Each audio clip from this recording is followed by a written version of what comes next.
அனைவருக்கும் வணக்கம். நாம இப்ப பார்க்க போற காணொளி என்ன காணொளின்னா, தாழ்த்தப்பட்டோர் அந்த வார்த்தையை இனிமே பயன்படுத்த மாட்டேன். ஏன்னா நெறைய சப்ஸ்கிரைபர் சொன்னனால அத ஸ்கிப் பண்ணிக்கிறேன். பட்டியல் இனத்தில் உள்ள பிறமொழியாளர்கள் அப்படின்னு சொல்லி ஏற்கனவே பார்ட் 1 போட்டாச்சு. இன்னைக்கு நம்ம பார்ட் 2 போறோம். தமிழ்நாட்டுல இடஒதுக்கீடுல யார் யாரெல்லாம் பட்டியல் இனத்தை சேர்ந்தவங்கல பிறமொழி பேசுறவங்க இருக்கான்றத நம்ம இன்னைக்கு பார்த்துடலாம். அதுக்கு முன்னாடி போன வீடியோல போட்ட அந்த கேள்விகள் கேட்டிருக்காங்க. அதையும் நம்ம படிச்சுட்டு நம்ம இந்த காணொளிக்குள்ள போயிடலாம். ஃபர்ஸ்ட் கேள்வி, அண்ணா நான் கோட்டை வேளாளர் பிள்ளை. தமிழ் நெசவாளர் சமூகம் சாலியர் பற்றி சொல்லுங்க. அவர்கள் பாண்டிய மன்னர் காலத்தில் சாலியர் சமுதாயத்தை சேர்ந்த சிற்றரசர் சாலி இருந்தார்கள். அவர்கள் பற்றி ஏன் அவர்களின் கடின உழைப்பும் நம் தமிழ் தொன்று தொட்டு இருக்கிறது. தம்பி, நீங்க கோட்டை வேளாளர்னா கோட்டை பற்று வேளாளர்னு சொல்லுவாங்க. உங்களுக்கு பாத்தீங்கன்னா ஏகப்பட்ட வரலாறுகள் இருக்கு. ஆனா இவங்களை பத்தி நான் ஏற்கனவே வரலாறு நான் போட்டேன். நீங்க அதை பார்த்துட்டு வாங்க. பிறமொழியாளர்கள் லிஸ்ட்ல மிகவும் பிற்படுத்தப்பட்டவர்கள் சாலியர்கள் பத்தி நான் பேசியிருப்பேன். அவர்களுடைய மதர் டங் தெலுங்கு. பாண்டிய மன்னர் காலத்துல அவங்க இங்க இருந்த மாதிரி எந்த ஒரு குறிப்பும் கிடையாது. நீங்க இருந்துச்சுன்னா நீங்க மென்ஷன் பண்ணுங்க. தம்பி, ஆந்திராவில் குற்றப்பரம்பினர் தமிழ்நாட்டில் எப்படி வந்தார்கள் என்ற உண்மை வரலாற்றை கூறவும். குற்றப்பரம்பரை என்பது 69 சாதி. இந்த பெரிய சாமின்ற இந்த பைத்தியகார சாமிக்கு சொல்லி புரிய வைங்க.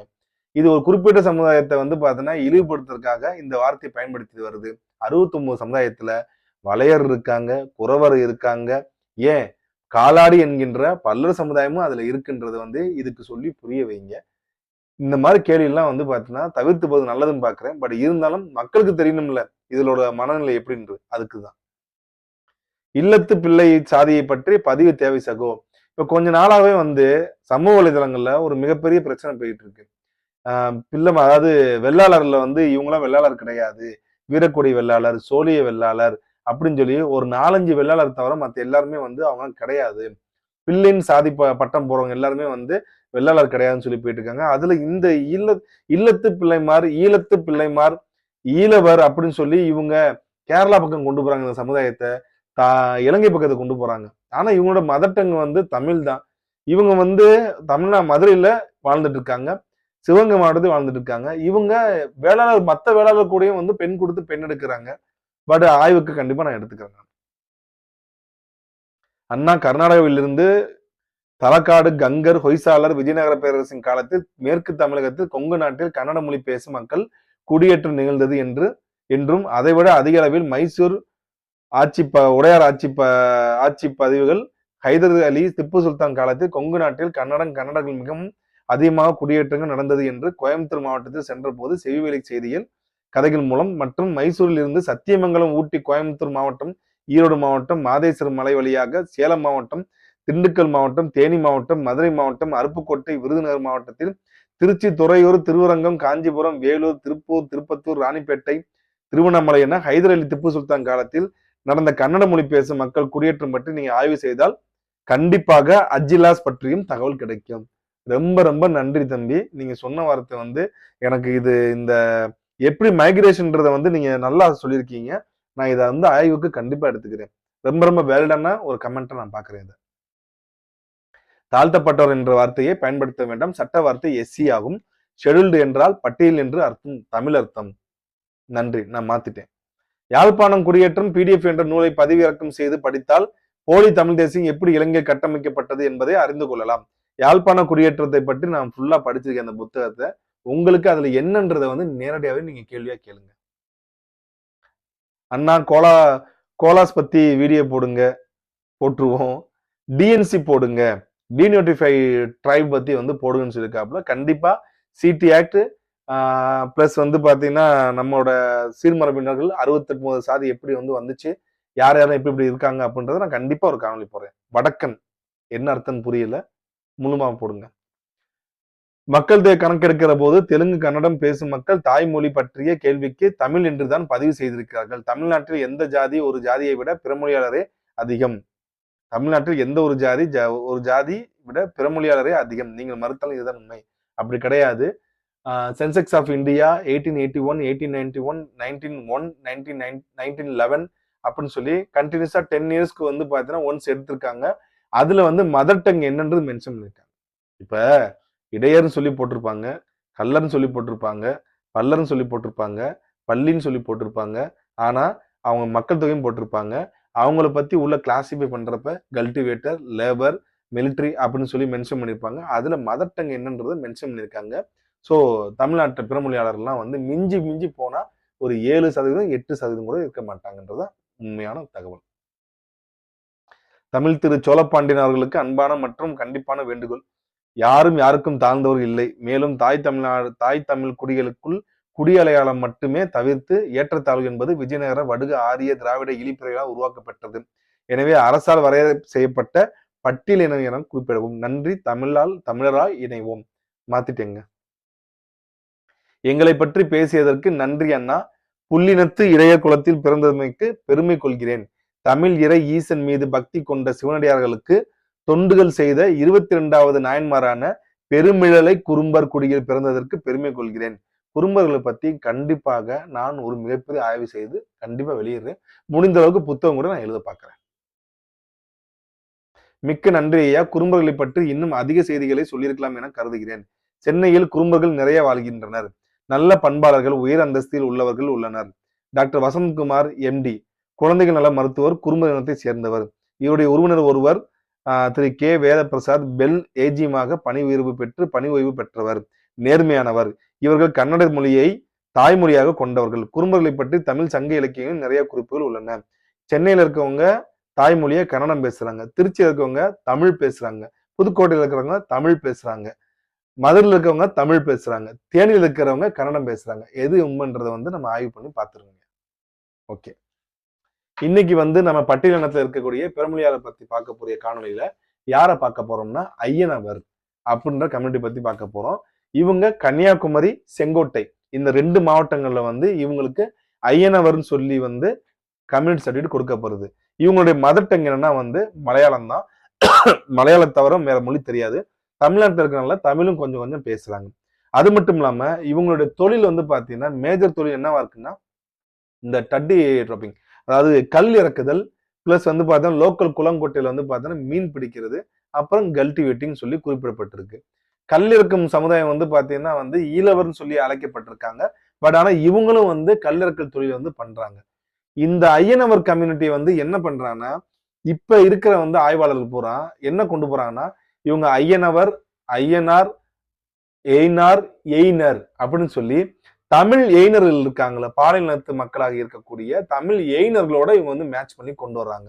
பட் ஆனா வந்து ஐயனவர் அப்படின்றது வந்து எய்னர் வார்த்தையிலிருந்து வந்ததா அப்படின்றது வந்து நீங்க வார்த்தை வந்து பாத்தீங்கன்னா அந்த சொல்லாராய்ச்சி மட்டும் வைத்து கொண்டு போனா மட்டும் ஒரு முடிவு கிடைக்காது. அவர்களுடைய மானுடவியல் காலத்துல அவங்கள பத்தி என்ன சொல்லியிருக்காங்க, மானுட ஆய்வாளர்லாம் என்ன சொல்லியிருக்காங்கன்றதை நம்ம பார்க்கணும். அது போக வந்து பாத்தீங்கன்னா இந்த ஐயனவர்ன்ற பேர்ல வந்து 15ஆம் நூற்றாண்டுல அங்க மார்த்தாண்ட மன்னர்கள், அதாவது கேரள வர்மாக்கள் காலத்துல வந்து இவங்க என்னவா குறிப்பிடப்பட்டிருக்காங்க, அவங்களுடைய அரசு ஆவணத்துல வந்து என்னவா பதிவு செய்யப்பட்டிருக்கு அப்படின்றதையும் நம்ம வந்து பார்க்க வேண்டியது இருக்கு.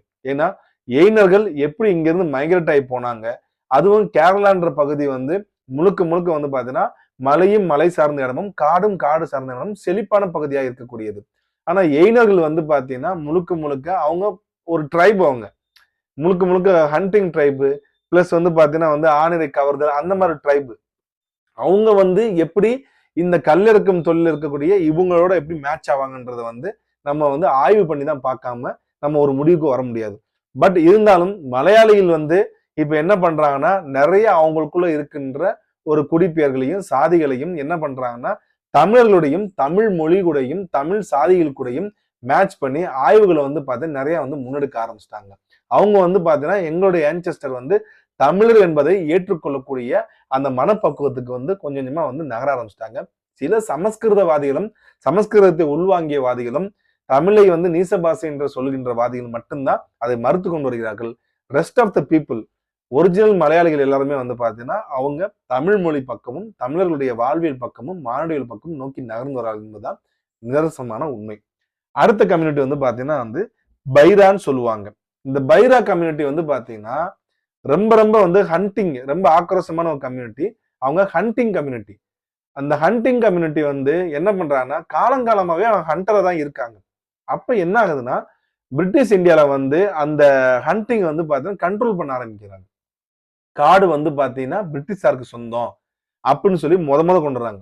நீங்க ஒரு தமிழ் மன்னர்களோ இல்ல சேர சோழ பாண்டிய பல்லவர்கள் எந்த மன்னராக இருந்தாலும் சரி, சவுத் இந்தியால வந்து அவங்க ஆட்சி செய்யறப்ப காட்டு பகுதி அந்த ராஜ்யத்துக்கு உட்பட்டதாக இருந்தாலும் அங்க இருக்க டிரைபல்ஸை வந்து என்னைக்குமே யாரும் டிஸ்டர்ப் பண்ண மாதிரி எந்த ஒரு குறிப்புகளும் கிடையாது. காட்டுல போனாங்க, இந்த டிரைபல் அடிச்சாங்க, அந்த இடத்துல வந்து பாத்தீங்கன்னா கோட்டை கட்டினாங்க அப்படின்னு சொல்லி எந்த ஒரு இதுவும் கிடையாது. பட் ஆனா பிற்காலத்துல நடந்துட்டு இருக்கு. ஒரு 17ஆம் நூற்றாண்டுக்கு அப்புறம் வந்து பாத்தீங்கன்னா நடைபெற்று இருக்கு. ஆனா ஆரம்ப காலகட்டத்துல அதெல்லாம் நகர்ந்த மாதிரி வந்து எந்த ஒரு நிகழ்வும் கிடையாது. அப்ப என்ன ஆகுதுன்னா ஃபர்ஸ்ட் பிரிட்டிஷார் வந்து ஃபாரஸ்ட் வந்து பாத்தீங்கன்னா எங்களுக்கு சொந்தம்ன்றாங்க. எங்களுக்கு சொந்தம்ன்றப்ப வந்து அங்க எதுவுமே வந்து நீங்க பண்ணக்கூடாது. ஹண்டிங் வந்து தடை பண்றாங்க. தடை பண்றப்ப என்ன ஆகுதுன்னா இந்த பைரா மக்கள் வந்து முழுக்க முழுக்க ஹண்டிங் அது மூலமா கிடைக்கிறத வந்து சாப்பிடுறது மட்டும்தான் அவங்களுடைய மேஜர் திங்கா இருக்கு. வைல்டு போரோ இல்ல ஒரு ஒரு மானையோ எந்த ஒரு விலங்காக இருந்தாலும் சரி அதை வேட்டையாடி அதை மட்டுமே உண்டு வாழக்கூடிய ஒரு மக்களா வந்து பாத்தீங்கன்னா பைரான்ற மக்கள் வாழ்ந்து கொண்டிருந்தாங்க. அந்த மக்களுக்கு இந்த இல்லீகல் ஹண்டிங்கே இல்லீகல் சொல்றப்ப அவங்க என்ன பண்றாங்க, காட்டை விட்டு வந்து பாத்தீங்கன்னா இறங்கி சமவெளிக்கு வர்றாங்க. சமவெளிக்கு வர்றப்ப வந்து பாத்தீங்கன்னா அவங்களுக்கு உண்டான மரியாதை வந்து இந்த மக்களிடம் கிடைக்கவும் இல்லை.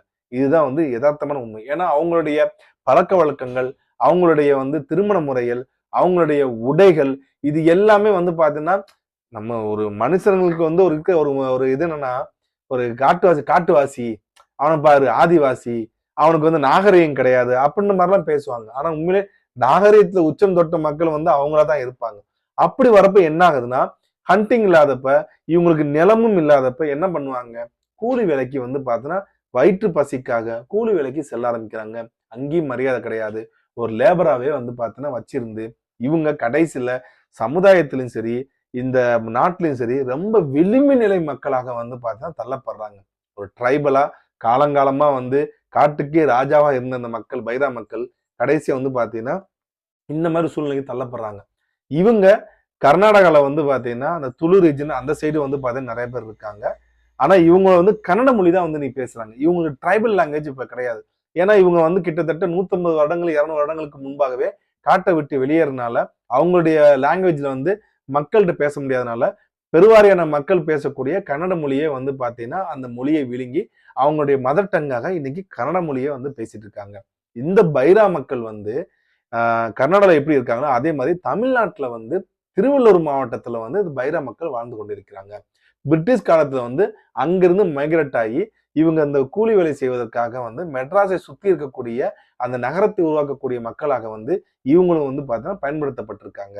கும்மிடிப்பூண்டி, திருவள்ளூர், நார்த் சென்னை இதுல எல்லாத்தையும் பார்த்தீங்கன்னா பைரா மக்கள் இன்னைக்கு வாழ்ந்துட்டு இருக்காங்க.